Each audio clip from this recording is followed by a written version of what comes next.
On le voit, cet antiracisme qui est en vérité un vrai racisme contre l'homme blanc, eh bien, est à l'œuvre aujourd'hui, et on le voit. Le peuple français a été un grand peuple dans l'histoire et doit le redevenir. La France d'abord, ce sera le slogan de ma campagne, ma candidature précisément. Voilà. Général Antoine Martinez, candidat à la présidentielle 2022, précise qu'il n'y a rien d'extrême à vouloir défendre l'héritage historique, spirituel et culturel de la France, ce qui fera le retour de la grandeur du peuple français.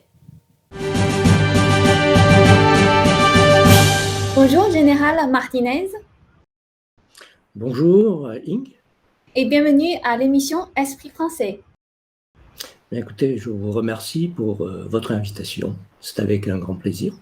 Et est-ce que tout d'abord, vous pouvez vous présenter? Volontiers. Alors, vous le savez probablement, j'ai passé une carrière militaire, une quarantaine d'années sous l'uniforme, au service de l'État, de la Nation. En fait, j'ai commencé ma carrière comme sous-officier et je me suis orienté assez rapidement vers la voie officier. Donc j'ai préparé le concours et j'ai été admis à l'école militaire de l'air de Salon-de-Provence, qui m'a amené ensuite à une carrière, si c'était à recommencer, bien évidemment, ce serait avec grand plaisir. Le temps passe tellement vite, mais ça m'a permis d'avoir une carrière que je considère passionnante, avec une expérience dans de nombreux domaines. Notamment, j'étais rentré à l'école militaire de l'air en ayant choisi la spécialité renseignement, qui m'a permis bien de travailler, que ce soit en unité aérienne ou dans des organismes d'exploitation du renseignement, comme le deuxième bureau de la force aérienne tactique, et puis plus tard dans un grand organisme au niveau de l'administration centrale, donc la direction du renseignement militaire. J'ai eu aussi l'occasion d'avoir une expérience sur le plan, je dirais, des relations internationales et monde diplomatique, puisque j'ai eu le plaisir et l'honneur de représenter la France comme attaché de défense près l'ambassade de France au Danemark. Et j'ai eu d'autres expériences, là aussi pour un militaire, pour un officier, ce qui compte aussi, c'est le côté commandement. C'est là où véritablement on côtoie les hommes et les femmes aujourd'hui qui travaillent pour la défense. Et depuis maintenant 5 ans, c'est une autre organisation dont j'ai pris la présidence, celle des volontaires pour la France, dont la vocation, si vous voulez, est la défense de l'identité française et la lutte contre l'islamisation qui est en cours dans notre société aujourd'hui. Justement, vous dites vous êtes candidat à la présidentielle 2022. Oui. Et pourquoi cette décision? Alors, c'est une excellente question. C'est une décision, bien évidemment, vous l'imaginez, qui n'est pas facile à prendre. Alors pourquoi je me suis décidé, est-ce que j'ai été convaincu par l'équipe qui m'entoure? Eh bien, écoutez, c'est vrai que, comme je viens de le dire, les militaires, et en particulier les généraux, même lorsqu'ils passent à la position pour un civil de la retraite, sont très peu enclins à s'exprimer dans la partie politique, parce que ce n'est pas dans leurs habitudes. Mais si vous voulez, la situation à laquelle sont confrontés aujourd'hui notre pays et le peuple français, eh bien, est une situation qui est quand même difficile et qui m'a amené à me conduire dans cette direction. Là, aujourd'hui, il est évident que chacun le voit. L'année 2020, on a vu ce qui s'est produit dans notre pays, en dehors de la crise sanitaire. Après le premier confinement, on a vu un certain nombre de choses qui se sont déroulées, des actions pratiquement de guerre entre personnes sur le territoire français, hein, cette affaire à Dijon de Tchétchènes contre des Algériens. On a vu ces manifestations avec le comité Traoré, etc.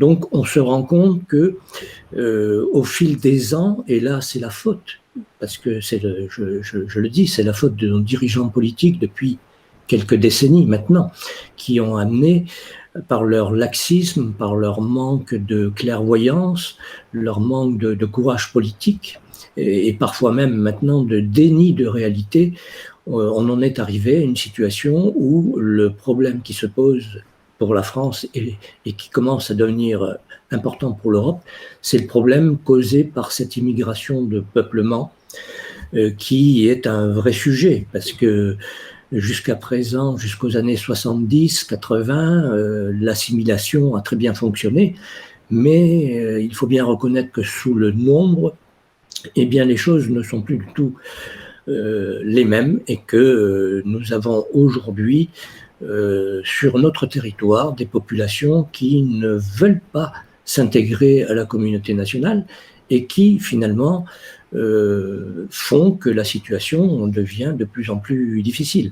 Alors on l'a bien vu également au cours de l'année 2020 en particulier, l'ordre et la loi sont complètement bafoués aujourd'hui, et il faut, à mon avis, les rétablir impérativement, rapidement, parce qu'ils sont indispensables pour recouvrer la sécurité qui est nécessaire, et par voie de conséquence, la liberté de chacun.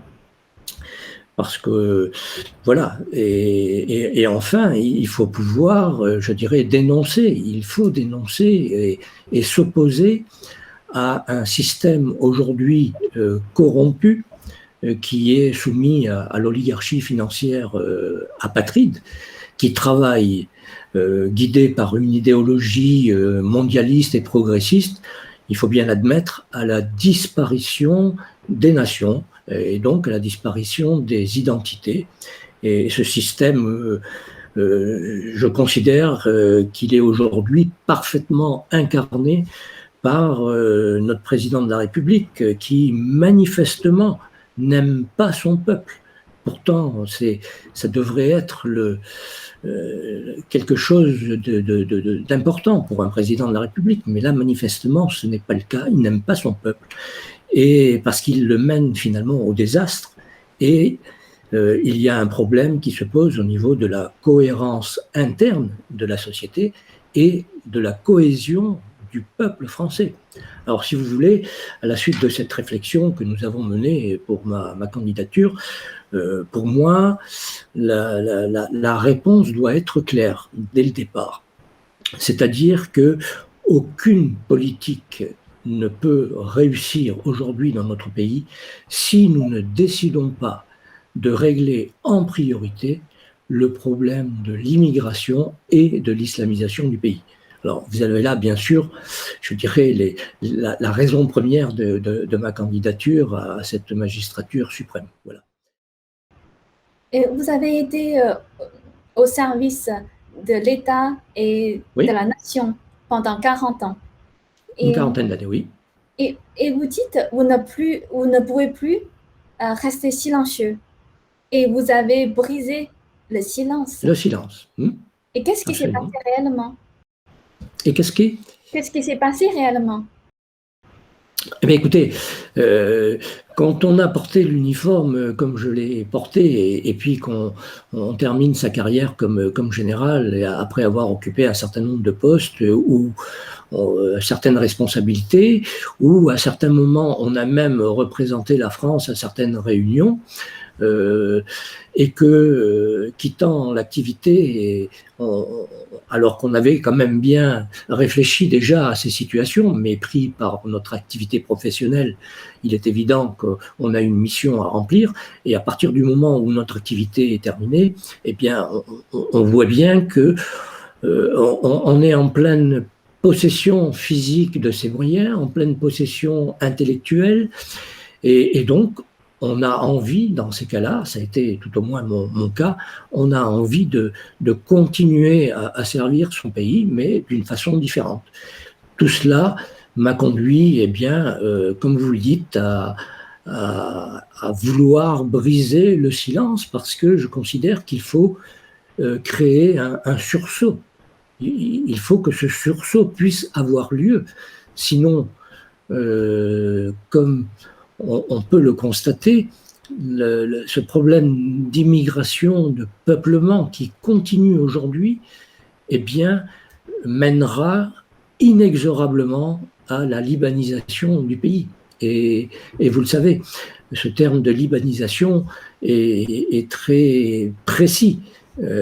C'est quelque chose que nous voulons éviter précisément. Et donc, eh bien, je crois qu'il faut traiter ce problème d'immigration en priorité avant toute chose. Et d'après votre observation, quels sont les changements majeurs de la société française pendant ces 40 ans? Alors, là, beaucoup de choses ont bien sûr évolué. Je disais qu'il y a eu, notamment de la part de nos dirigeants politiques, depuis une bonne quarantaine d'années maintenant, dans la façon de diriger le pays, un certain laxisme sur ce problème d'immigration. Un autre élément est que depuis les 40 ans que vous évoquez, la société française a également évolué vers un individualisme forcené et un consumérisme là également complètement exagéré. Donc individualisme, la consommation à outrance et puis ce problème d'immigration, tout cela a fait que la société, en une quarantaine d'années, a véritablement bien changé. Aujourd'hui, le problème qui se pose, c'est, et ça doit être un souci, à mon avis, d'un chef d'État, c'est l'unité de la nation et l'unité donc de la cohésion du peuple qu'il a élu pour, je dirais, mener la destinée du pays. Ça, c'est un sujet qui me semble capital. Est-ce que vous avez des chiffres? Par exemple, il y a combien de pourcentage d'immigrants en France? Alors, le problème des chiffres, alors les chiffres, il en existe certains, mais ils sont contestés par les uns et par les autres. Là, si vous voulez, se pose un gros problème, c'est celui de l'immigration clandestine. Là, les chiffres ne sont pas connus.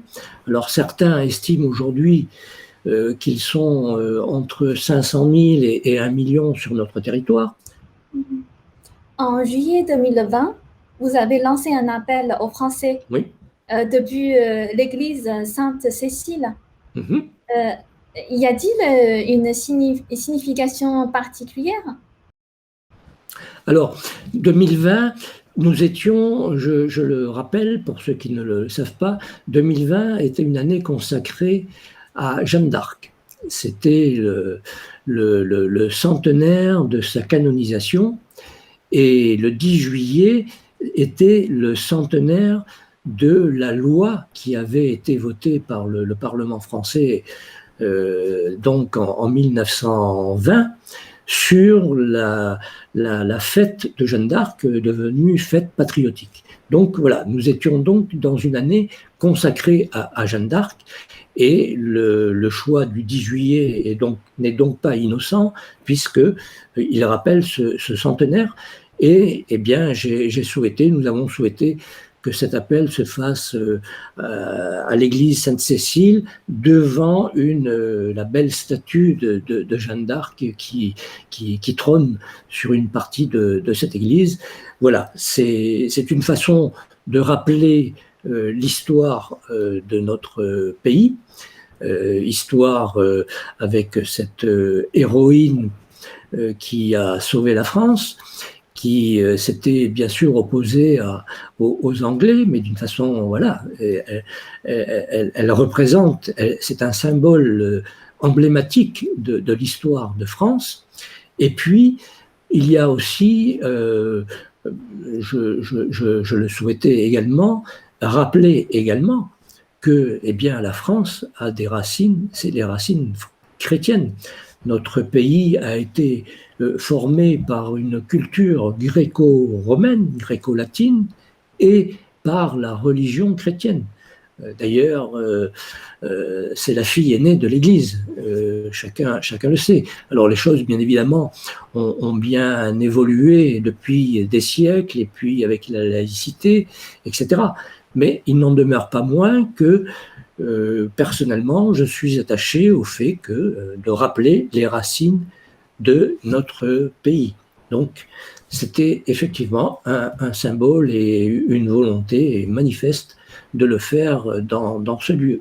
Absolument.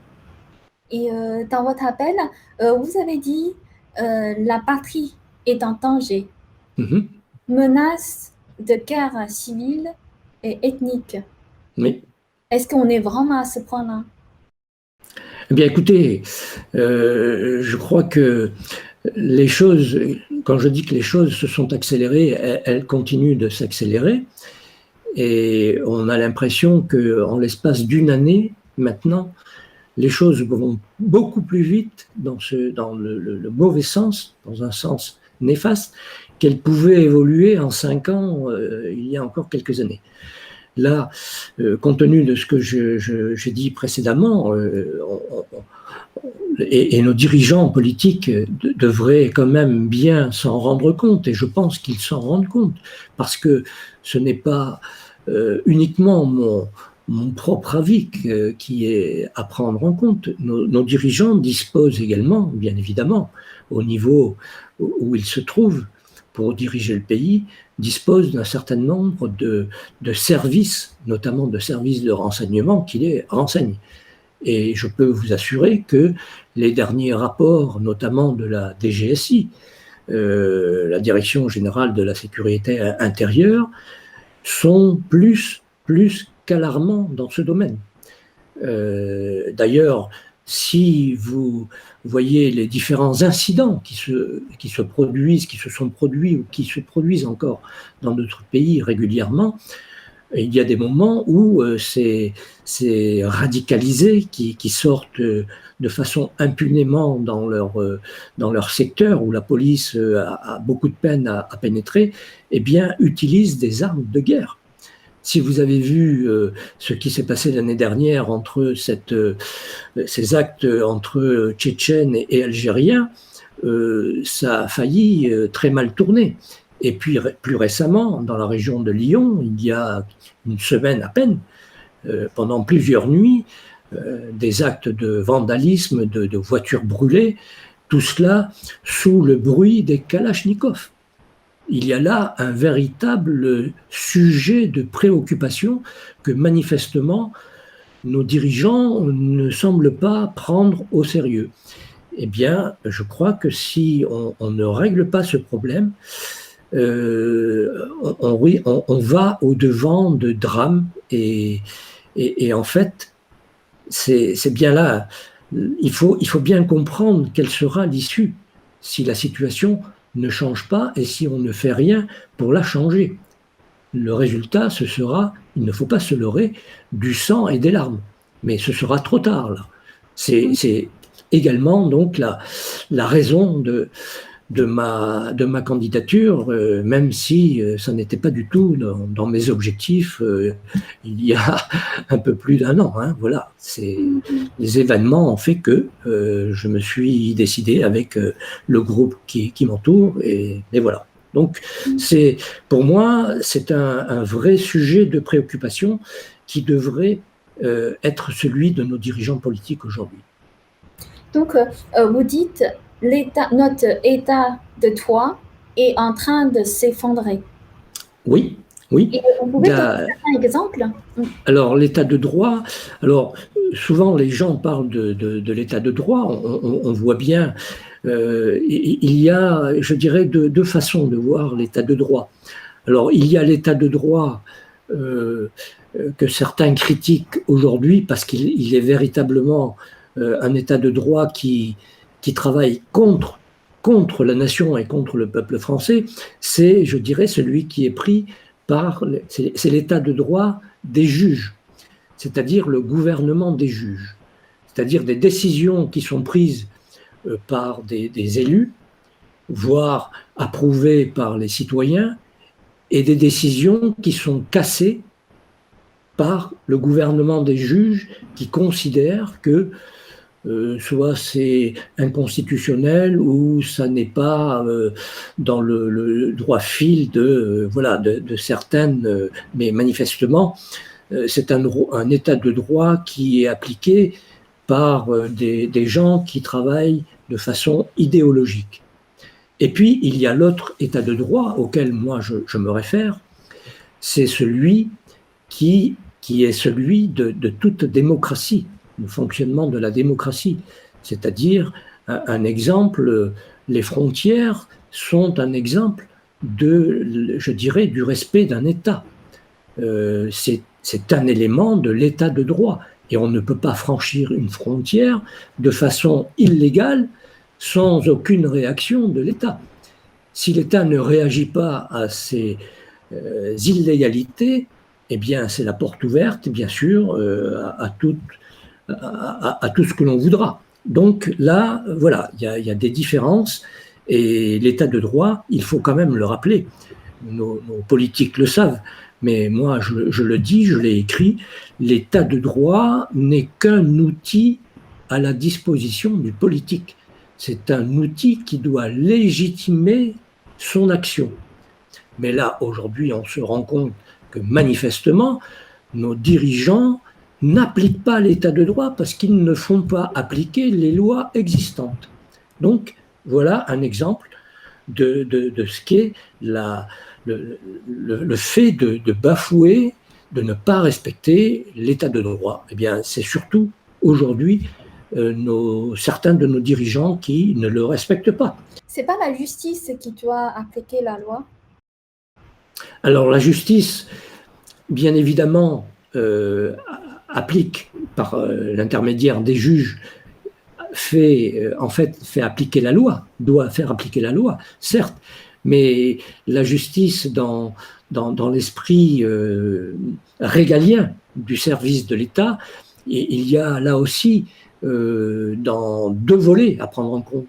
Il y a d'une part la police et la justice. La police est chargée de faire maintenir l'ordre, d'éventuellement arrêter les contrevenants, et ensuite c'est à la justice, bien évidemment, de juger et de sanctionner. Aujourd'hui, on est dans une situation où manifestement nos policiers sont dans une situation dramatique parce qu'ils sont agressés en permanence. Ils voient, quand ils arrêtent des délinquants souvent radicalisés, ils les arrêtent, mais ils les retrouvent à différentes occasions alors qu'ils ont déjà été une vingtaine de fois arrêtés. Donc le problème se pose au niveau, effectivement, des sanctions que la justice doit assurer. Alors là, il y a là aussi un problème. Certains juges sont guidés par leur idéologie, et puis le monde de la justice, qui dit justice, dit également prison. Et la prison aujourd'hui, chacun le sait, le nombre de cellules n'est pas suffisant. Et là, aujourd'hui, nous sommes passés, dans le domaine de la défense par exemple, de 3% du PIB au moment où la fin de la guerre froide est arrivée, on est arrivé, sous la présidence de M. Hollande, on est tombé à 1,2.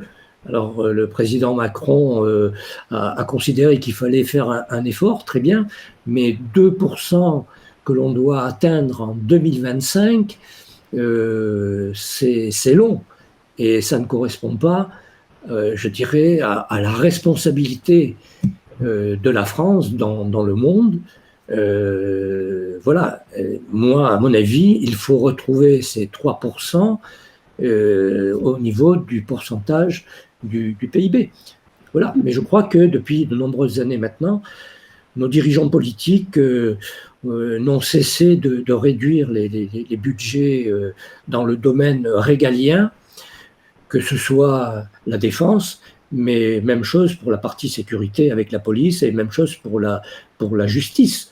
Si vous voulez, il y a encore 30 ans, 30 ans, oui, au début des années 90, le pourcentage du PIB consacré à toute cette partie régalienne, défense, police, justice, représentait plus de 6%. C'est aujourd'hui 3%, c'est-à-dire, on voit, divisé par 2, et donc, alors que les besoins évoluent, et donc il y a un effort dans ce domaine à faire, c'est évident. D'après vous, la France est dirigée par les élites de gauche mondialiste? Alors, oui, il y a bien sûr la gauche depuis de nombreuses années. Alors, chez nous, nous avons eu l'alternance entre la droite et la gauche. Chacun le sait, il y a même eu une cohabitation. Cela étant, on le voit bien, la droite, on le voit aujourd'hui, elle a complètement explosé. Toutes les personnalités qui sont de droite n'ont pas le même message, n'ont pas le même discours, elles sont très divisées entre elles, et de toute façon, même lorsqu'elles ont été au pouvoir au cours de ces 30 ou 40 dernières années, eh bien, n'ont eu de cesse finalement d'être soumises à cette pensée de gauche qui les a complètement, je dirais, soumises. C'est le mot. C'est légitime, et le peuple français, comme tous les autres peuples, quel qu'il soit, a droit à sa continuité historique. Et c'est ce pourquoi, pour ma part, je me bats. Il n'y a rien comment dirais-je, d'extrémiste à vouloir défendre son héritage historique, son héritage spirituel ou son héritage culturel. Encore une fois, c'est le devoir et c'est le droit de tout peuple, de toute nation, quel qu'il soit. On ne peut pas nous reprocher de vouloir défendre les racines de notre pays et de vouloir continuer dans la voie qui est celle de nos racines. Ce n'est pas le rejet de l'autre, c'est simplement de vouloir affirmer ce que nous sommes. Au cours de l'histoire, l'extrême gauche a utilisé les noms différents. Par exemple, progressiste, qui vient, c'est une variante du communisme.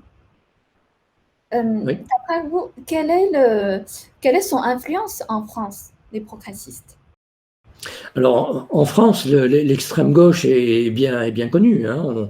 On voit bien son action continue. On l'a vu à l'occasion notamment de ce mouvement que tout le monde a noté avec les Gilets jaunes, lorsqu'ils se sont mis en place, lorsque la situation a explosé à la fin de l'année 2018 et en particulier au début de l'année 2019, où la situation était vraiment très critique. Mais très rapidement, l'extrême gauche a bien vu l'intérêt qu'il pouvait tirer de cette révolte tout à fait légitime au départ. Et on a bien vu la déliquescence de ce mouvement par l'action notamment de l'extrême gauche, de tous ces mouvements d'extrême gauche avec les antifas, les black blocs, etc., qui se sont mêlés aux manifestations, qui ont noyauté finalement ce mouvement des Gilets jaunes qui finalement est devenu vers la fin un mouvement plutôt guidé effectivement à l'extrême gauche, avec ce n'était plus la défense de ce qu'a été les Gilets jaunes au tout début. Et donc, c'est dramatique pour la situation et pour le combat qu'ont mené ces Gilets jaunes au départ. Et aux États-Unis, l'éducation est envahie par l'idéologie marxiste. Je prends exemple dans les cours de l'histoire. On a tendance à décrire une histoire sombre, remplie d'esclavagisme et l'exploitation des groupes minoritaires pour avoir un sentiment de culpabilité et de haine. Oui. Quelle est la situation en France ? Alors, cette situation aux États-Unis est bien sûr plus que préoccupante aussi. On le voit bien avec la dernière élection américaine qui a eu lieu. Le mouvement antiraciste, prétendument antiraciste, est passé de l'autre côté de l'Atlantique et est arrivé chez nous. On l'a vu notamment avec les manifestations que j'évoquais tout à l'heure après la fin du premier confinement, avec ce comité Traoré dont j'ai parlé. On a là l'exemple type, effectivement, de cette évolution dans un sens complètement dramatique. Aux États-Unis, et je dirais là, on a des dernières informations que nous connaissons. Après tout ce qui s'est passé, justement, l'évolution de la situation depuis les années 60, on en arrive aujourd'hui à New York. Je crois que dans les universités, et Columbia notamment, il va y avoir une cérémonie de remise des diplômes qui sera faite en fonction, en séparant les ethnies. Je ne sais pas si vous voyez. Ouais. Sur les réseaux sociaux, j'ai vu une personne, un historien universitaire français, très connaisseur du sujet, qui a tweeté, par exemple, je me souviens de mémoire, le Ku Klux Klan en a rêvé, Columbia l'a fait. Eh bien oui, on en est là, mais c'est complètement effarant, sidérant. Eh bien, nous retrouvons aussi la même chose avec un décalage qui arrive chez nous, mais c'est la même chose que nous voyons dans l'évolution de notre société chez nous. Il y a aujourd'hui, encore une fois, on le voit sur les réseaux sociaux, heureusement, je dirais que les réseaux sociaux existent parce que les médias traditionnels sélectionnent leur information, alors que les réseaux sociaux, eh bien, on peut y trouver de tout, bien évidemment, mais il y a un certain nombre de choses intéressantes qu'il faut montrer. Et on le voit, cet antiracisme qui est en vérité un vrai racisme contre l'homme blanc, eh bien, est à l'œuvre aujourd'hui, et on le voit. On a l'exemple de réunions, de séminaires qui sont organisés en non-mixité ou en excluant les Blancs. Mais c'est complètement délirant. On le voit avec cette dérive de l'écriture inclusive qui est quelque chose je ne sais pas, d'épouvantable. C'est franchement, on le voit également avec la dernière cérémonie du cinéma français, la cérémonie des Césars qui s'est déroulée le week-end dernier. Mais c'est affolant. On est là dans une situation complètement ubuesque. Et donc, eh bien, écoutez, le problème qui se déroule aux États-Unis vient chez nous quelques années après, et nous y avons droit également. Alors vous évoquiez tout à l'heure également le problème de l'esclavagisme, oui, c'est vrai, et on veut nous reprocher, hommes blancs, ce problème de l'esclavagisme, et notamment, beaucoup accusent la France, notamment ces derniers temps, sur son arrivée sur le territoire de ce qui est devenu l'Algérie. Mais il faut peut-être rappeler à ceux qui accusent la France dans ce domaine, pour quelles raisons la France est arrivée dans cette contrée en 1830. C'était pour justement contrer et se battre contre la régence turque d'Alger qui sévissait depuis plus de 3 siècles en Méditerranée et qui faisait des razzias sur les côtes européennes et prenait des esclaves. Et donc, ce sont les Français qui ont aboli l'esclavage en Algérie. Donc, c'est un exemple, et on veut aujourd'hui nous faire croire l'inverse. Donc, il y a là, dans le message, dans le discours, dans l'action de l'extrême gauche, effectivement, une action qu'il faut combattre à tout prix, en essayant effectivement de montrer quelle était la vérité. Voilà. Et Trump, il est anti-parti communiste chinois. Et vous?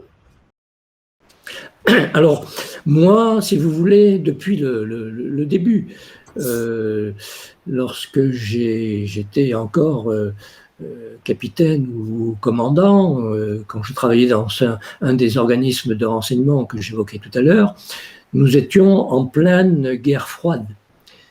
Et donc, pour moi, le pacte de Varsovie, puisque à l'époque c'était le pacte de Varsovie, conduit par l'ex-URSS, bien évidemment communiste, moi j'étais, et j'ai toujours été, un anticommuniste. Donc lorsque la guerre froide s'est terminée, lorsque l'ex-URSS s'est effondrée, eh bien ça a été une satisfaction pour de nombreuses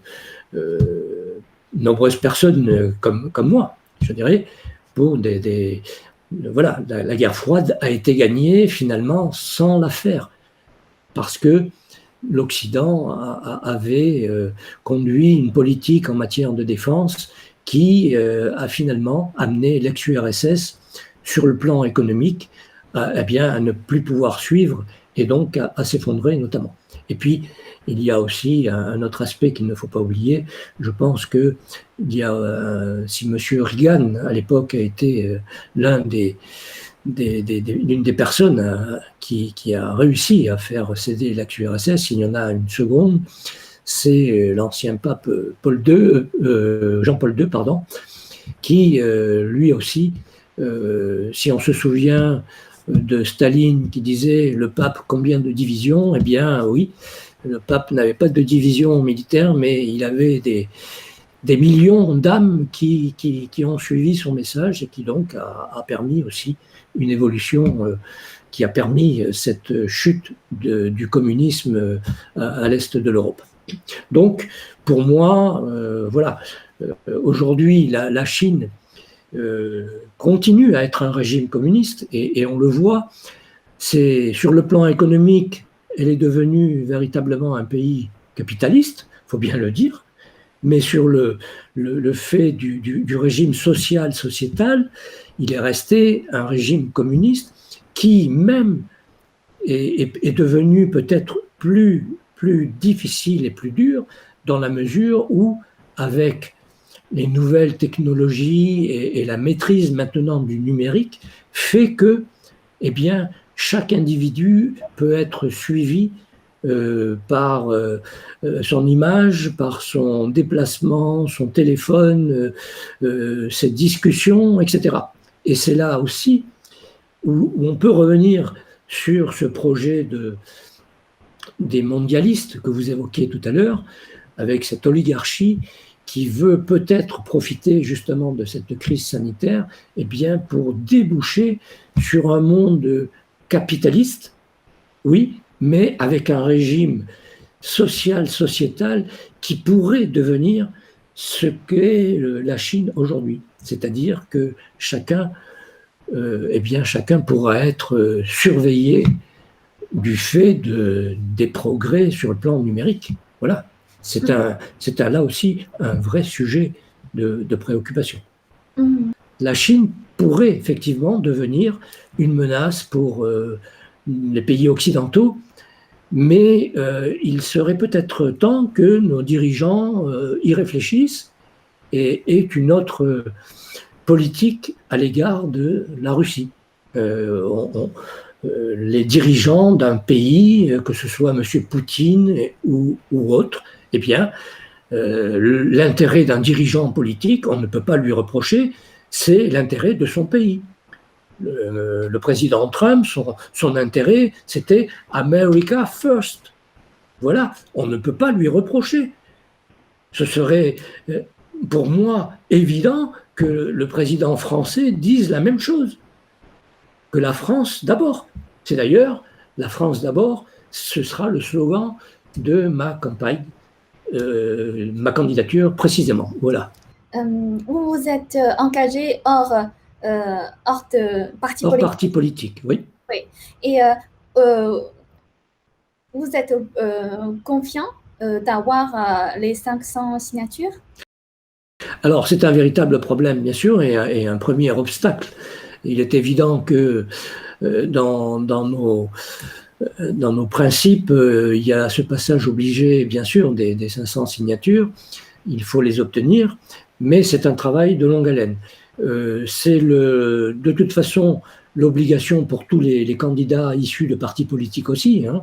L'obtention des 500 signatures n'est pas forcément une assurance pour tous ceux qui vont se présenter, mais voilà, c'est une obligation.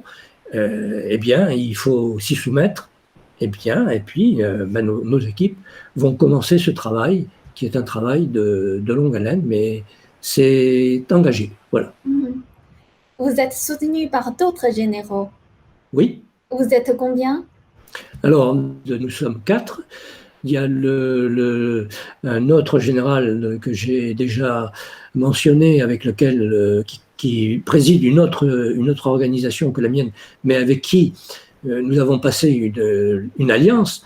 Et c'est un général qui est connu, général Piquemal, qui, si vous vous souvenez, avait été sanctionné en 2016 lors de cette affaire de Calais, dans cette manifestation à laquelle il avait participé.